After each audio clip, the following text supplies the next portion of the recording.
As President Trump continues to dominate the news cycle, not everyone in the exclusive President's Club is giving him high marks. In a new book, former Presidents George H.W. Bush and George W. Bush weigh in on Mr. Trump's handling of the highest office in the land. Lisa Desjardins recently sat down with historian and author Mark Updegrove. They are a living political dynasty, father-son presidents who rarely speak at length about the politics of today. But a new book offers insights and rare interviews with the pair, talking about their relationship, values, and how they see the man in the Oval Office now. The book is called The Last Republicans, Inside the Extraordinary Relationship Between George H.W. Bush and George W. Bush. And its author, historian Mark Updegrove, joins me now. Thank you for joining us. Thanks for having me. All right, let's start with these two fascinating men and their relationship. Who are they, and how have they influenced each other? Well, they're very different people of different generations. You have George H.W. Bush, who's this patrician from the Northeast who decides to strike out on his own in the oil business in Texas, and he's kind of a hybrid between those two places, the old-style patrician Northeast and rough and tumble Texas. And you have his son, who was a product of Midland, Texas, primarily, George W. Bush, a baby boomer, not part of the greatest generation like his father. They're very different in many ways, but they're bound together by the ethos that is part of the Bush family. Let's talk about that ethos. Sure. And in particular, a quote, you have a fascinating letter that George H.W. Bush wrote to his sons in 1973, as the Watergate scandal was happening. Can you introduce that letter and read a quote from it? Of course. This letter was written when George H.W. Bush was the chairman of the Republican National Committee. And it was just 2 weeks before Richard Nixon resigned from the presidency in 1974. And he used that as a teachable moment, if you will. And he writes his son a letter which in part includes this passage. In judging your president, give him credit for enormous achievements.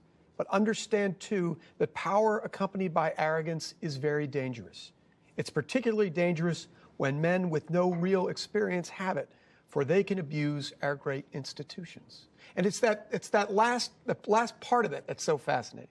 Especially now. This is a very timely quote. It's a very timely quote. And I'm wondering, given that this is how you see the Bush ethos, what do the Bushes, the Presidents Bush, who have this value, how do they see the Republican Party now? Are they the last Republicans, the title of your book?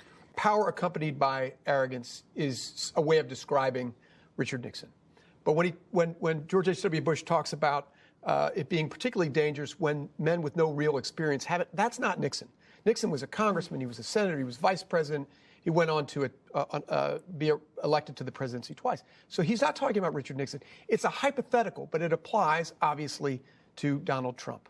And I think that the Bushes likely see him as endangering the institution that they revere most in the world, and that is that of the presidency. Take us through their interactions with Donald Trump. Some of them rejected, potential interactions that they chose not to have, and what exactly they told you about their thoughts on our president. George Herbert Walker Bush, when he was former president in the 1990s, was waiting for his private aircraft to be to get some maintenance.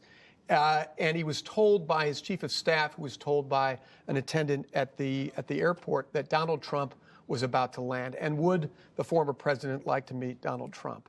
And when presented with this idea, George Bush had a newspaper in his hand, and he lowered it and he said, "God, no."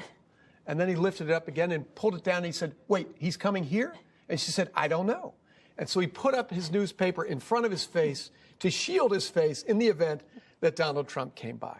So that gives you a pretty good indication of what George Bush thought of Donald Trump prior to this. And actually, his campaign manager in 1988 presented the notion of Donald Trump as running mate, which George Bush quickly rejected. And neither President Bush voted for Donald Trump. Neither of them did. As you alluded to, I don't know if they see themselves as the last Republicans. I think they see that there is still a vibrant Republican Party that can be had if it goes back to the principles that they upheld as the standard bearers of the Republican Party. But it strayed decidedly and discernibly from those principles. And I think that concerns both of the